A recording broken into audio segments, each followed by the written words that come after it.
13 दिसंबर 2001 की सुबह 11:28 के आसपास संसद भवन के गेट पर एक एम्बेसडर कार आती है। गाड़ी की रफ्तार ज़्यादा तेज़ नहीं थी, लेकिन इसी बीच में गाड़ी के ऊपर लाल बत्ती लगी हुई थी और साथ ही उस पर लगा हुआ था गृह मंत्रालय का लोगो। उस लोगो को देखने के बाद, उस लाल बत्ती को देखने के बाद इशारा किया गया रुकिए, लेकिन वो गाड़ी रुकने की बजाय तेज़ी के साथ अंदर जाने लगती है। सुरक्षाकर्मी ने रोकने की कोशिश की। सुरक्षाकर्मी का नाम जगदीश यादव होता है। आवाज़ लगाता है, बार बार रुकने का इशारा करता है, लेकिन वो रुकता नहीं है। इसके बाद वो गाड़ी और तेज़ी के साथ चलने लगती है। वहीं सामने ही उपराष्ट्रपति की गाड़ी खड़ी हुई थी। उपराष्ट्रपति का इंतज़ार किया जा रहा था। उनके सुरक्षाकर्मी भी थे और उन सुरक्षाकर्मियों ने इस जगदीश यादव को, इस गाड़ी वाले को आवाज़ लगाते हुए देख लिया। तभी इन सुरक्षाकर्मियों ने भी उस गाड़ी को रोकने के लिए इशारा किया, लेकिन ये रुकता नहीं है और तेज़ी के साथ आता है।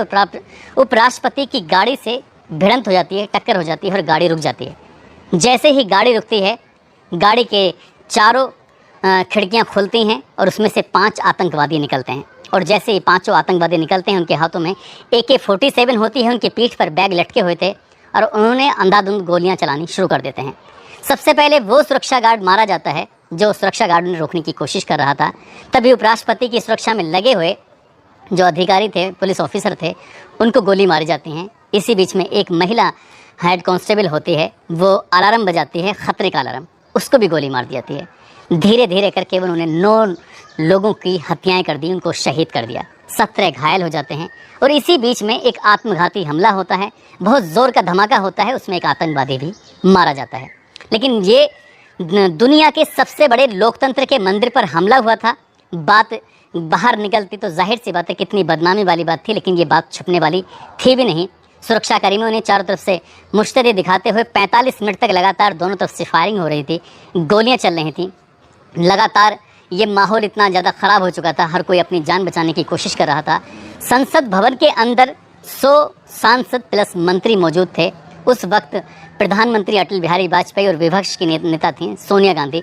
वो 40 मिनट तक ये संसद भवन स्थगित हो गई थी, उनको अलग जाना था, उनको बाहर जाना था। लेकिन अभी गृह मंत्री, रक्षा मंत्री सहित बहुत सारे मंत्री अभी अंदर थे और सबकी जान को खतरा बना हुआ था। 45 मिनट तक ये सब चलता रहता है। उसके बाद कहीं ना कहीं जाकर ये आतंकवादी मार दिए जाते हैं।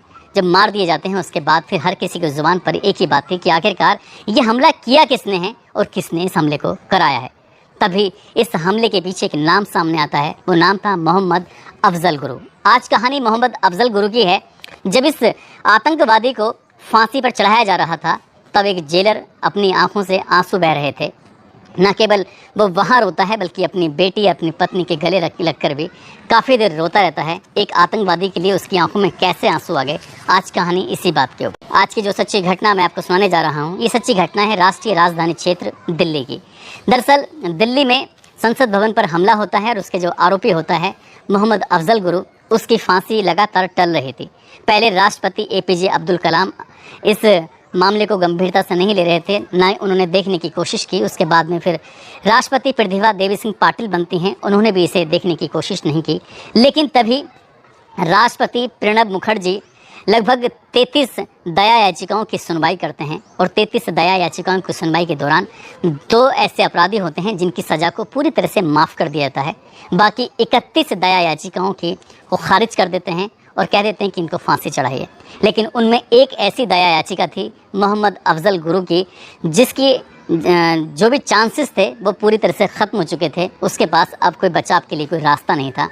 ये वाक़या है 3 फरवरी 2013 का और उसी दिन तय हो जाता है कि अफजल गुरु को फांसी दी जाएगी। इसके बाद ये पत्र, जो लेटर था, वो सीधा राष्ट्रपति के माध्यम से गृह मंत्रालय पहुंचता है और गृह मंत्रालय से लेफ्टिनेंट गवर्नर जो कि LG दिल्ली होते हैं उनके पास पहुंचता है और वहां से तिहाड़ जेल पहुंचता है।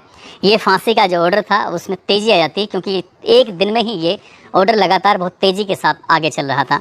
और आगे चलते चलते जो DG जेल होती हैं तिहाड़ जेल की, बिमला मेहरा, उनको आदेश की कॉपी मिलती है और उनसे कहा जाता है कि आप अफजल गुरु को फांसी देने की तैयारी कर दीजिए।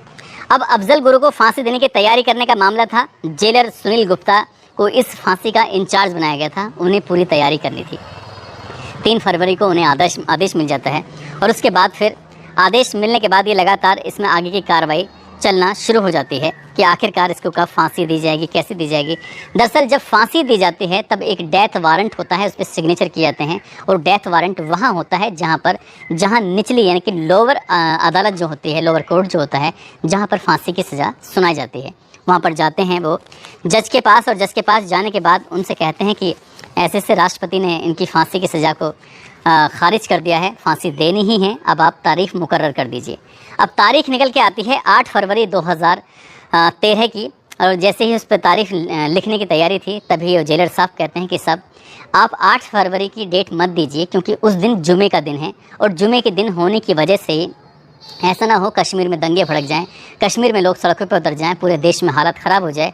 और वैसे भी अफजल गुरु को लेकर इस मामले की अभी किसी को कानो कान खबर नहीं है। राष्ट्रपति से लेकर बहुत ही चुनिंदा लोग हैं जो इस बारे में जानते हैं कि अफजल गुरु को फांसी दी जानी है। तब ये जज साहब ये बात सुनते हैं, और सुनने के बाद उन्हें लगता है कि बात तो सही कह रहे हैं, इसलिए उन्होंने 8 फरवरी की जगह 9 फरवरी की डेट मुकर्रर कर दी, और समय रखा गया उसका 8 बजे फांसी दी जाएगी। 9 तारीख का ये वाक़या था, और उसके लिए तैयारी शुरू हो जाती हैं। 6 फरवरी को इनके अफजल गुरु के परिवार को एक चिट्ठी लिखी जाती है कि हम ऐसे ऐसे तुम्हारे इस व्यक्ति इनके अफजल गुरु को इस जुर्म के उसमें फांसी देने वाले हैं। सुबह के 8 बजे का वक्त होगा, 9 तारीख होगी। ये लेटर वहाँ जाता ज़रूर है, लेकिन समय पर पहुँच नहीं पाता, इसलिए घर वालों को पता नहीं चल पाता, क्योंकि अभी स्पीड पोस्ट को निकले हुए शायद देर हुई थी, इसलिए देरी से वहाँ पर मिला था। अब 7 तारीख को ये एक मीटिंग की जाती है, होम सेक्रेटरी, साथ ही डीजी तिहाड़ जेल जो बिमला मेहरा होती हैं, साथ ही जो जेलर होते हैं वो ये एक बातचीत करते हैं, मीटिंग करते हैं कि कैसे कैसे फांसी दी जाएगी, आपकी तरफ से क्या तैयारी है, उसको लेकर एक मीटिंग की जाती है। मीटिंग करने के बाद यहाँ से सीधा ये वापस से तिहाड़ जेल आते हैं, और यहाँ आने के बाद जहाँ पर फांसी दी जानी थी, जहाँ फांसी की कोठी थी, उस फांसी की कोठी तिहाड़ जेल के नंबर 3 में थी, तो वहीं के पास में ही अफजल गुरु मौजूद भी था। वो काफ़ी समय से उसी जगह पर रह रहा था। उन्होंने सोचा कि हम यहाँ पर तैयारी करेंगे, रिहर्सल करेंगे, तो ऐसा ना हो कि अफजल गुरु को पहले ही पता चल जाए और पता नहीं उसके साथ वो क्या सोचेगा क्या नहीं। इसलिए उसको अलग दूसरी जगह सेल में शिफ्ट कर दिया जाता है। वहाँ शिफ्ट करने के बाद उस पर कैमरों के माध्यम से और पुलिस वालों के माध्यम से लगातार निगरानी रखी जा रही थी कि कहीं इसको एहसास ना हो जाए, कहीं ये कोई गलत कदम न उठा ले, इसलिए लगातार उसे चल रहा था। और 8 फरवरी की रात को रिहर्सल शुरू हो जाता है। रिहर्सल के दौरान जिनको फांसी के दौरान मौजूद होना था उन्हीं को उस वक्त मौजूद होना था, और एक ऐसा पुतला सा बनाया जाता है, मिट्टी का पुतला, उसके वज़न से दुगना, और उसके बाद फिर फांसी के जो तैयारी की जाती है, लटकाया जाता है, टिकट जैसे दबाते हैं, इस तरह से लगातार लीवर जैसे दबाते हैं, ठीक वैसे ही कर रहे थे। लेकिन पहली बार रस्सी बांधी जाती है, फांसी का फंदा लगाया जाता है, और उस वज़न को जब गिराया जाता है, जब लीवर खींचा जाता है, तो रस्सी टूट जाती है। उन्हें लगता है कि शायद कुछ गड़बड़ है, क्योंकि ये रस्सी काफ़ी दिन पुरानी थी।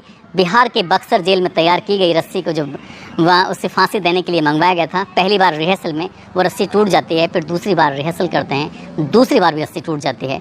अब ये अधिकारियों में खलबली मच जाती है कि ऐसा करें तो क्या करें, अब सुबह को फांसी देनी है, रात को रिहर्सल कर रहे हैं, ये तो बहुत बड़ी गड़बड़ हो जाएगी। फिर तीसरी बार तैयारी करते हैं। तीसरी बार तैयारी करने के बाद पूरा सिस्टम जो एक टाइमिंग होता है, जैसे आपने फिल्मों में देखा होगा, ठीक वैसे ही पूरी कहानी होती है। उसके बाद फिर तीसरी बार भी रस्सी टूट जाती है।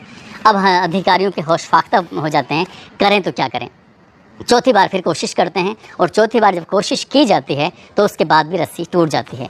अब वाकई अधिकारियों की हालत ख़राब थी। जिसको इंचार्ज बनाया गया था जेलर सुनील गुप्ता, वो सोच रहे थे कि मैं उच्च अधिकारियों को, मैं अपने जो राष्ट्रपति हैं या फिर और भी जो अधिकारी हैं उनको मैं क्या जवाब दूंगा, मेरी समझ में नहीं आ रहा।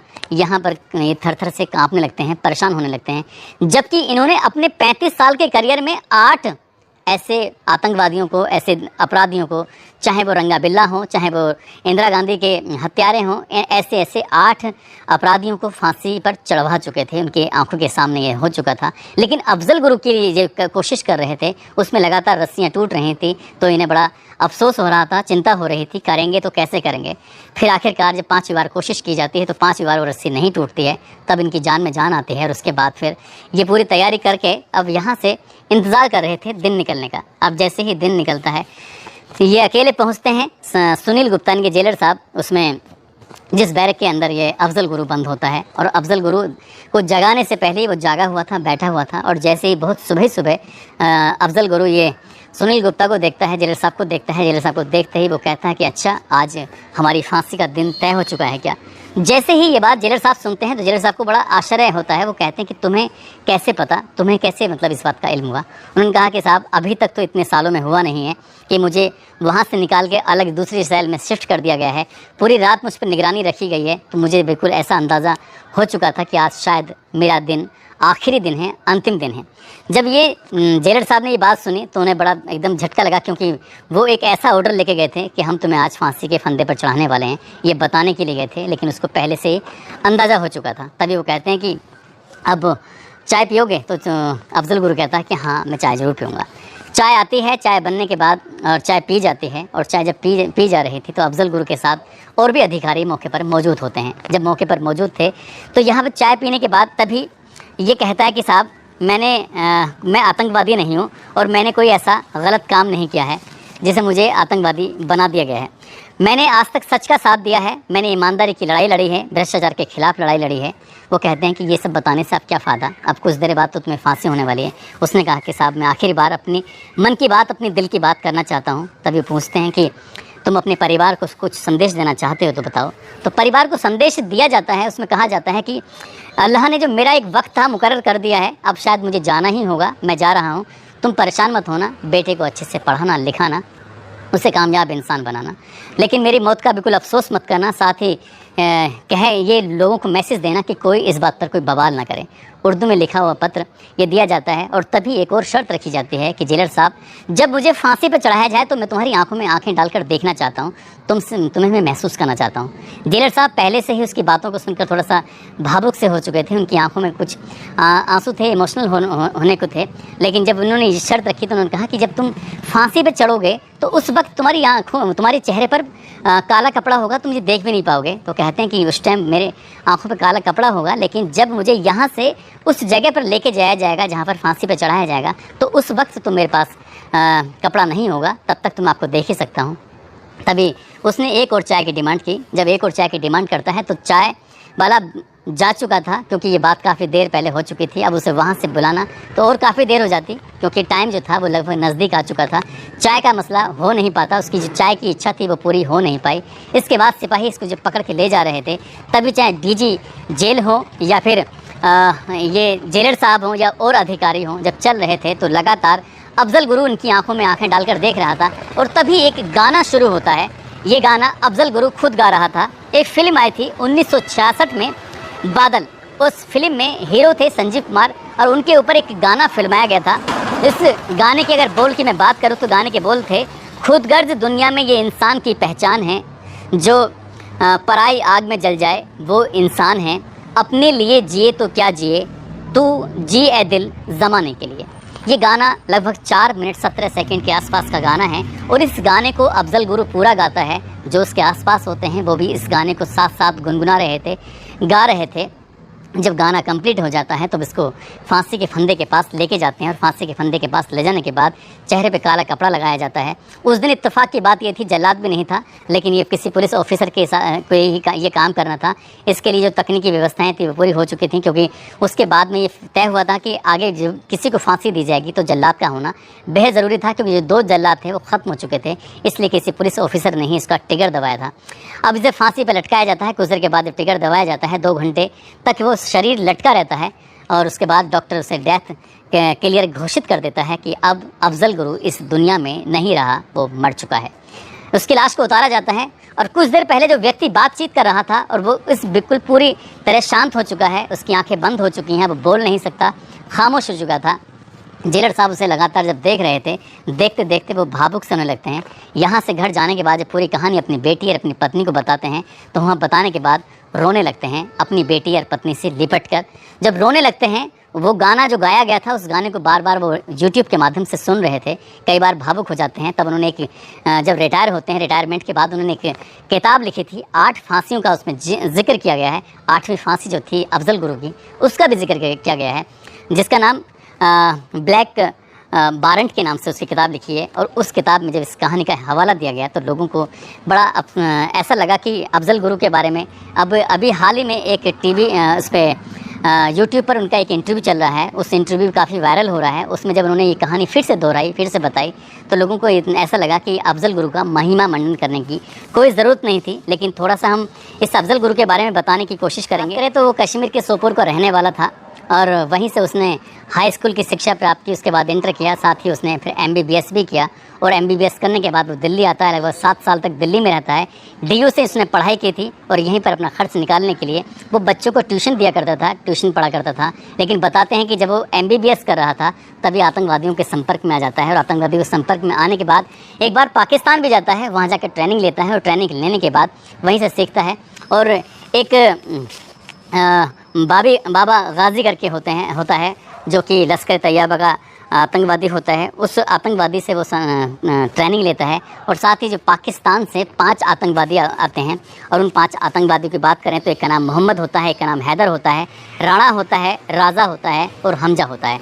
ये 5 आतंकवादी दिल्ली में आते हैं और ये बाबा गाजी जो होता है ये तय करता है कि आप अलग अलग जगह की रैकी करो और इसी रैकी करने में उनकी मदद करता है अफजल गुरु। और अफजल गुरु को ये नहीं पता था कि ये आखिरकार पाकिस्तान से जो यहाँ आए इंडिया के अंदर क्या करेंगे, किस पर हमला करेंगे, किसको मारेंगे, इसकी कोई जानकारी नहीं थी। लेकिन पूरा सपोर्ट, पूरी जानकारी पल पल के जो साथ दे रहा था वो अफजल गुरु ही दे रहा था, बता रहा था, क्योंकि वो दिल्ली के अलग अलग गलियों से वाकिफ़ था, 7 साल जो यहाँ रहा था।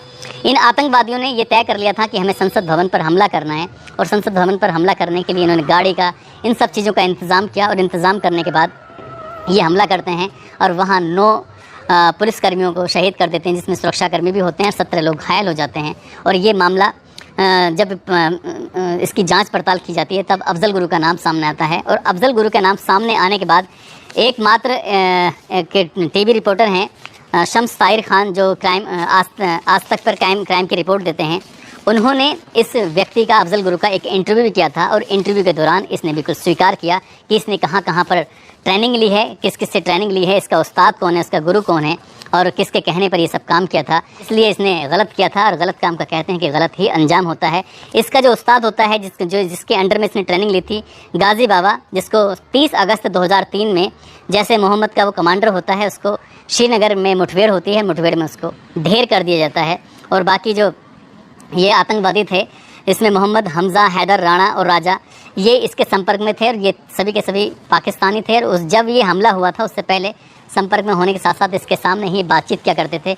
इसने उनको कश्मीर से दिल्ली तक पहुंचाया था और जब इसका खुलासा होता है तो उसके बाद फिर फांसी चढ़ा दिया जाता है। दोस्तों, इस पूरे घटनाक्रम को सुनाने का उद्देश्य किसी को परेशान करना नहीं है, किसी का दिल दुखाना नहीं है, बल्कि आपको जागरूक करना है, आपको सचेत करना है और बताना है कि बुरे काम का बुरा नतीजा होता है, बुरा अंजाम होता है, वो चाहे कोई कितना भी पढ़ा लिखा हो, कितना ही कुछ भी हो। दोस्तों, अपना ख्याल रखें, सुरक्षित रहें। जय हिंद, जय भारत।